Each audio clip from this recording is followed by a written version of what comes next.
ಮೈಸೂರಿನಲ್ಲಿ ಎಐ ಬಗ್ಗೆ ಹೊಸ ಪುಸ್ತಕ ಬಿಡುಗಡೆ. Mysuru book club charitable trust 450ನೇ ಪುಸ್ತಕವಾಗಿ ಕಾಂಪೌಂಡಿಂಗ್ ಲೀಡರ್ ಲೋಕಾರ್ಪಣೆ. ಲೇಖಕ ಆದರ್ಶ ಸುಧೀಂದ್ರ ಬರೆದಿರುವ ಈ ಪುಸ್ತಕವನ್ನು ಎಂಡರ್ ಗ್ರೂಪ್ ಚೇರ್ಮನ್ ಅವರು ಬಿಡುಗಡೆ ಮಾಡಿದರು. ಕಾರ್ಯಕ್ರಮದಲ್ಲಿ ನೀತಿ ಆಯೋಗದ ಡಾಕ್ಟರ್ ಆರ್ ಬಾಲಸುಬ್ರಹ್ಮಣ್ಯನ್ ಅವರು ಗೆಸ್ಟ್ ಆಫ್ ಆನರ್ ಆಗಿ ಭಾಗವಹಿಸಿದರು. ಮೊದಲ ಪ್ರತಿಯನ್ನ ಎಕ್ಸೆಲ್ ಸಾಫ್ಟ್ವೇರ್ ಸುದ್ವಾನ್ ಮತ್ತು Mysuru book club founder Shubha Sanjay Aras ಅವರು ಸ್ವೀಕರಿಸಿದರು. ಈ ಪುಸ್ತಕದ ಸ್ಪೆಷಲ್ ಏನು ಅಂದ್ರೆ ಎಐ ಅಂದ್ರೆ ಎಲ್ಲೂ ಇರುವ ರೋಬೋಟ್ ಅಲ್ಲ, ಅದು ಈಗ ನಮ್ಮ ಬೆರಳ ತುದಿಯಲ್ಲಿದೆ. ನಮ್ಮ ಜೀವನದಲ್ಲಿ ಹಾಸು ಹೊಕ್ಕಾಗಿರುವ ಅತ್ಯಂತ ಮುಖ್ಯವಾದ ಸಬ್ಜೆಕ್ಟ್. 10 ವರ್ಷದ ಮಗುವಿನಿಂದ 80 ವರ್ಷದ ಹಿರಿಯರವರೆಗೆ ಎಲ್ಲರಿಗೂ ಅರ್ಥವಾಗುವಂತೆ ಸರಳ ಭಾಷೆಯಲ್ಲಿ ಬರೆಯಲಾಗಿದೆ ಎಂದು ಶುಭಾ ಸಂಜಯ್ ಆರ್ಎಸ್ ಹೇಳಿದರು. ಇದು ಕೇವಲ ರೋಬೋಟಿಕ್ಸ್ ಬಗ್ಗೆ ಅಲ್ಲ, ಆಪ್ ಕಮಿಂಗ್ ಟೆಕ್ನಾಲಜಿಯನ್ನ ಸಾಮಾನ್ಯ ಜನರಿಗೆ ತಲುಪಿಸುವ ಪ್ರಯತ್ನ. ಎಐ ಪ್ರೊಫೆಷನಲ್ಸ್ಗೆ ಮಾತ್ರವಲ್ಲ, ಕಾಮನ್ ಮ್ಯಾನ್ ಕೂಡ ರೀಚ್ ಆಗಬೇಕು ಎಂಬ ಉದ್ದೇಶದಿಂದ ಬರೆಯಲಾಗಿದೆ. ಬ್ಯೂರೋ ರಿಪೋರ್ಟ್ ಕೇಕ್ ಅಂತರಾಜು, ಆದರ್ಶ್ ಸುಧೀಂದ್ರ. ನಾನು ಮೈಸೂರಿನಲ್ಲಿ ಎಕ್ಸೆಲ್ ಸಾಫ್ಟ್ ಟೆಕ್ನಾಲಜೀಸ್ ಅನ್ನೋ ಕಂಪನಿನಲ್ಲಿ ಚೀಫ್ ಇನ್ನೋವೇಷನ್ ಆಫೀಸರ್ ಆಗಿ ಕೆಲಸ ಮಾಡ್ತಾ ಇದ್ದೀನಿ. ಇವತ್ತು ನಂದು ಬುಕ್ ರಿಲೀಸ್ ಇತ್ತು ಮೈಸೂರು ಬುಕ್ ಕ್ಲಬ್ ಇಂದ. ಬುಕ್ ಹೆಸರು compounding leader mid career manifesto in the age of AI ಅಂತ. 15-20 ವರ್ಷ ಒಂದು ಕಂಪನಿನಲ್ಲಿ ಕೆಲಸ ಮಾಡಿ ಸ್ಟೇಬಲ್ ಆಗಿ ಇರ್ತಾರಲ್ಲ, ಇವಾಗ ಸಡನ್ ಆಗಿ ಎಐ ಬಂದು ಅವ್ರದ್ದು ಕೆಲಸಗಳೆಲ್ಲ ಡಿಸ್ಟರ್ಬ್ ಆಗ್ತಿದೆ. ಅವ್ರು ಮಾಡೋ ಕೆಲಸನ ಎಐ ಮಾಡಂಗ್ ಆಗ್ತಿದೆ. ಸೊ ಅವ್ರದ್ದು ಜಾಬ್ ಸೆಕ್ಯೂರಿಟಿ ತುಂಬಾ ಕಷ್ಟ ಆಗ್ತಿದೆ, ಅವ್ರ ಸ್ಕಿಲ್ಸ್ ಎಲ್ಲ ಡಿಪ್ಲೀಟ್ ಆಗ್ತಿದೆ. ಸೊ ಈ ಬುಕ್ ಒಂದು ಫ್ರೇಮ್ ವರ್ಕ್ ಕೊಡುತ್ತೆ. ಹೌ ಮಿಡ್ ಕರಿಯರ್ ಪ್ರೊಫೆಷನಲ್ಸ್ ಅಂದ್ರೆ 30, 40, 50 ಇಯರ್ಸ್ ಏಜ್ ನಲ್ಲಿರೋ ಕಾರ್ಮಿಕರು ಹೆಂಗೆ how can they protect their future, AI ನ ಕಲ್ತ್ಕೊಂಡು ಕೆಲಸದಲ್ಲಿ ಇನ್ನೂ 5x 10x ಪ್ರೊಡಕ್ಟಿವಿಟಿ ಹೆಂಗ್ ತರಬಹುದು ಅಂತ ಮಾಡಕ್ಕೆ ಒಂದು ಫ್ರೇಮ್ ವರ್ಕ್ ಇದೆ. ಸರ್, ಇದು the book was completely written by my own experience. ನಾನು 39 ವರ್ಷ ನನಗೆ. ಸೊ ನನಗೆ ಏನೇನು ಗೊತ್ತಿತ್ತು ಆಫೀಸ್ ನಲ್ಲಿ, ಯಾವ್ದ್ರಲ್ಲಿ ನಾನು ಕಿಂಗ್ ಅಂತ ಅನ್ಸ್ಕೊತಿದ್ನೋ, ಸಡನ್ ಆಗಿ ಎಐ ಅದನ್ನ ಈಸಿಯಾಗಿ ಮಾಡಕ್ ಶುರು ಮಾಡ್ಬಿಡ್ತು. ಸೊ ನಾನು ಹೊಸ ಸ್ಕಿಲ್ಸ್ ನ ಕಲಿತು ಎಐ ನ ಹಾಕಿ ಹೊಸ ಕಾಂಪಿಟೆನ್ಸೀಸ್ ನ ಬಿಲ್ಡ್ ಮಾಡ್ಕೊಂಡು ಕಂಪನಿನಲ್ಲಿ ಬೆಳೆದೆ. ಅದೇ ಲರ್ನಿಂಗ್ಸ್, ಅದೇ ತಿಳುವಳಿಕೆಗಳನ್ನ ಈ ಬುಕ್ ನಲ್ಲಿ ಬರೆದು ಎಲ್ಲರಿಗೂ ಹಂಚೋಣ ಅಂತ ಬುಕ್ ಬರ್ತೀನಿ. ಟೆಕ್ನಾಲಜಿ ಬಗ್ಗೆ ಮುಂದಿನ ದಿನಗಳಲ್ಲಿ ಬೇರೆ ಬುಕ್ಗಳನ್ನ ಬರೆಯುವಂತ ಸಾಧ್ಯತೆಗಳಿವೆ? ಖಂಡಿತ ಸರ್.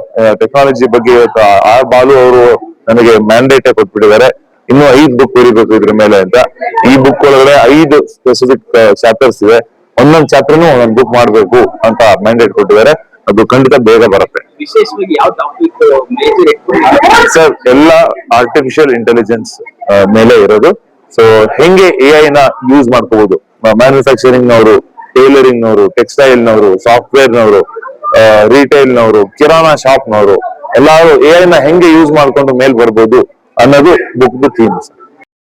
ನಾನು ಶುಭಾ ಸಂಜಯ್ ಅರಸ್ ಅಂತ, Mysuru book club charitable trust ನ ಫೌಂಡರ್ ಮತ್ತೆ ಮ್ಯಾನೇಜಿಂಗ್ ಟ್ರಸ್ಟಿ 2 ಆಗಿದ್ದೀನಿ. ನಾವು ಈಗ 15 ವರ್ಷ ಕಂಪ್ಲೀಟ್ ಆಗಿ 16ನೇ ವರ್ಷ ಇದು.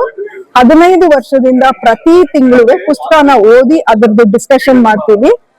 ನಾನು ತುಂಬಾ ಬುಕ್ ಕ್ಲಬ್ ಗಳನ್ನ ಮಾಡಿದ್ದೀನಿ. ಒಂದು ಬುಕ್ ಕ್ಲಬ್ ಕನ್ನಡ, ಇಂಗ್ಲಿಷ್ ಮಕ್ಕಳಿಗೆ, ಅಂಗವಿಕಲ ಮಕ್ಕಳಿಗೆ, ಸ್ಲಮ್ಗಳಲ್ಲಿ, ಡಿಫ್ರೆಂಟ್ಲಿ ಏಬಲ್ಡ್ ಸ್ಕೂಲ್ಗಳು ಮತ್ತೆ ಸೀನಿಯರ್ ಸಿಟಿಸನ್ಸ್ ಎಲ್ಲಾರ ಕಡೆನೂ. ಇವತ್ತು ನಾವು 150ನೇ ಪುಸ್ತಕದ ಬಿಡುಗಡೆನ ಮಾಡಿದೀವಿ. ಈ ಪುಸ್ತಕದ ವಿಶೇಷತೆ ಏನು ಅಂದ್ರೆ, ಇದು ಮ್ಯಾನೇಜ್ಮೆಂಟ್ ಪ್ಲಸ್ ಎಐ ಅಂದ್ರೆ ಆರ್ಟಿಫಿಷಿಯಲ್ ಇಂಟೆಲಿಜೆನ್ಸ್ ಎರಡರ ಮೇಲೂ ಈ ಪುಸ್ತಕನ ಬರೆದಿದ್ದಾರೆ ನಮ್ಮ ಆದರ್ಶ್ ಸುಧೀಂದ್ರ ಅನ್ನೋರು. ಇದನ್ನ ವಿಶೇಷವಾಗಿ ಒಂದು ಗಮನ ಕೊಟ್ಟು ನಾವು ಅದನ್ನ ಮಾಡಿದ್ದೇನಕ್ಕೆ ಅಂದ್ರೆ, ನಮ್ಮ ಯೂತ್ಗೆ ಮತ್ತೆ ನಮ್ಮ ಮ್ಯಾನೇಜ್ಮೆಂಟ್ ಸ್ಟೂಡೆಂಟ್ಸ್ಗೆ, ಸೀನಿಯರ್ ಸಿಟಿಸನ್ಸ್ಗೆ ಎಲ್ಲರಿಗೂ ಉಪಯೋಗ ಆಗುವಂತ ಒಂದು ಪುಸ್ತಕ. ಸೊ ನನ್ನ ಕಳಕಳಿ ಏನಂದ್ರೆ, ಪುಸ್ತಕನ ಓದಿ ನಮ್ಮ ಮೈಸೂರಿನ ಜನತೆಗಳೆಲ್ಲ ಓದುತ್ತಾ ನಮ್ಮೊಂದಿಗೆ ಕೈ ಸೇರಿಸಿ ಈ ಮೈಸೂರು ಬುಕ್ ಕ್ಲಬ್ಸ್ ಅನ್ನೋದನ್ನ ಬೆಳೆಸಿ ಮೈಸೂರು ಸಾಹಿತ್ಯ ಸಂಭ್ರಮ ಮತ್ತೆ ಮೈಸೂರು ಲಿಟರೇಚರ್ ಫೆಸ್ಟಿವಲ್ ನ ಬೆಳೆಸ್ತಾ ಹೋದ್ರೆ ನಮ್ಮ ಮೈಸೂರು ಈಗಾಗ್ಲೇ ವಿಶ್ವಾದ್ಯಂತ ಒಂದು ಪ್ರಚಲಿತವಾಗಿದೆ. ಈ ಲಿಟರೇಚರ್ ಕಡೆಯಿಂದನೂ ಇನ್ನೂ ಜಾಸ್ತಿ ಬೆಳೀತಾ ಹೋಗುತ್ತೆ. ಈ ಒಂದು ಪುಸ್ತಕದಲ್ಲಿ ಏನಂತಂದ್ರೆ, ನೀವು ನಾ ಮೊದಲೇ ಹೇಳಿದಾಗ ನನ್ನ ಭಾಷಣದಲ್ಲಿ ಹೇಳ್ತಾ ಇದ್ದೆ, ವಿಷಯಗಳನ್ನು ತಿಳಿಸೋದ್ರ ಜೊತೆಗೇನೆ ಏನ್ ಮಾಡ್ಬೇಕು, ಹೇಗೆ ನೀವು ಅದನ್ನ ಚಿಂತನೆ ಮಾಡ್ಬೇಕು, ಮರುಚಿಂತನೆ ಮಾಡ್ಬೇಕು ಅಂತ ಅನ್ನೋದನ್ನು ಸಹ ಬರೆದಿದ್ದಾರೆ. ಅದೊಂದು ವಿಶೇಷ ಈ ಪುಸ್ತಕದಲ್ಲಿ. ಇನ್ನು ಯುವಕರಿಗೆ ಹೇಳೋದು ಅಂತಂದ್ರೆ, ಯಾವುದು ಕೂತ್ ಕಡೆ ಬರೋದಿಲ್ಲ, ಯಾವುದು ಸುಲಭದಲ್ಲಿ ಏನು ಬರೋದಿಲ್ಲ. ಇಂಗ್ಲಿಷ್ ಹೇಳ್ತಾರೆ, there is no free lunch ಅಂತ. ಹಾಗೆ ಇರುವಂತ ಯುವಕರು ಏನಾದ್ರು ಕೆಲಸ ಮಾಡಿದ್ರೆ ಬರುತ್ತೆ ಹೊರತು ಸುಮ್ಮನೆ ಇಲ್ದೆ ಹೋದ್ರೆ ಹಾಗೆ ಮಾಡ್ತೀನಿ ಹೀಗೆ ಮಾಡ್ತೀನಿ ಅಂತ ಆಶ್ವಾತರ ಇಟ್ಕೊಂಡಿದ್ರೆ ಆಗೋದಿಲ್ಲ. ಅದನ್ನ ಕಾರ್ಯರೂಪಕ್ಕೆ ತರಬೇಕಾದ್ರೆ ಅದಕ್ಕೆ ಬೇಕಾದಂತ ನಾಲೆಡ್ಜು, ಹಿರಿಯರ ಹತ್ರ ಹೋಗಿ ಕೇಳುವಂಥದ್ದು, ಅವರ ಮಾರ್ಗದರ್ಶನ ಕೇಳುವಂಥದ್ದು, ಎಷ್ಟು ಜನರು ಮಾತಾಡಿದಷ್ಟು ಅವ್ರಿಗೆ ಅವರ ಅರಿವು ಜಾಸ್ತಿ ಆಗುತ್ತೆ. ಅವ್ರು ಏನ್ ಮಾಡ್ಬೇಕು ಅಂತ ಹೇಳ್ತಾರೆ ಅದ್ರ ಬಗ್ಗೆ ಅರಿವು ಜಾಸ್ತಿ ಆಗುತ್ತೆ. ಆ ರೀತಿ ಮಾಡ್ಬೇಕು. ಮೊದ್ಲೇ ನಾನು ಹೇಳಿದ ಹಾಗೆ ಕಷ್ಟಪಡೋದೇ ಯಾವ್ದು ಕೂತ್ ಕಡೆ ಯಾವ್ದು ಬರೋದೇ ಇಲ್ಲ, ಯಾರೇ ಆಗ್ಲಿ. ಹಾಗಾಗಿ ಯುವಕರು ಕಷ್ಟಪಡ್ಲಿಕ್ಕೆ ಸಿದ್ಧ ಇರಬೇಕು. ಕೂತಿರ್ತೀನಿ ಬರಲಿ ಅಂದ್ರೆ ಬರೋಕ್ ಸಾಧ್ಯನೇ ಇಲ್ಲ. ನನಗನ್ಸುತ್ತೆ ಇದು ಬಹಳ ನೋಡೋ ಪುಸ್ತಕ ಚಿಕ್ಕದಾಗ ಕಾಣಿಸೋದು ಕೂಡ ಬಹಳ ಶ್ರಮದ ಕೆಲಸ.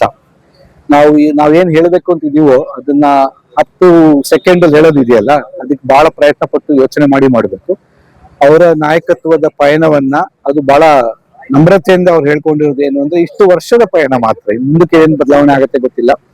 ಎಲ್ಲ ಸೊಗಸಾಗಿ ಕ್ಯಾಪ್ಚರ್ ಮಾಡಿದ್ದಾರೆ. ತುಂಬಾ ಜನ ಓದುಗಾರರಿಗೆ ಅನುಕೂಲ ಆಗತ್ತೆ. ಎಲ್ಲಕ್ಕಿಂತ ಹೆಚ್ಚಾಗಿ ನಮ್ಮ ಮೈಸೂರಲ್ಲಿ ಈ ತರ ಆಥರ್ಸ್ಗೆ ಒಂದು ಸ್ಪೇಸ್ ಕೊಟ್ಟು ಅವ್ರಿಗೆ ಒಂದು ಗುರುತಿಸುವಂತಹ ಒಂದು ಈ ಲೇಖಕರನ್ನ ಒಂದು ವೇದಿಕೆ ನಿರ್ಮಾಣ ಮಾಡಿರ್ತಕ್ಕಂಥ ಶುಭ, ಇದು ಮೆಚ್ಕೋಬೇಕು. ಇದು ಮೈಸೂರದ ವಿಶೇಷ. ಇದು ಒಂಥರ ಬಾಂಧವ್ಯ, ಒಂದು ಕೌಟುಂಬಿಕ ಸಂದರ್ಭ ಅನ್ಸುತ್ತೆ ಇದು.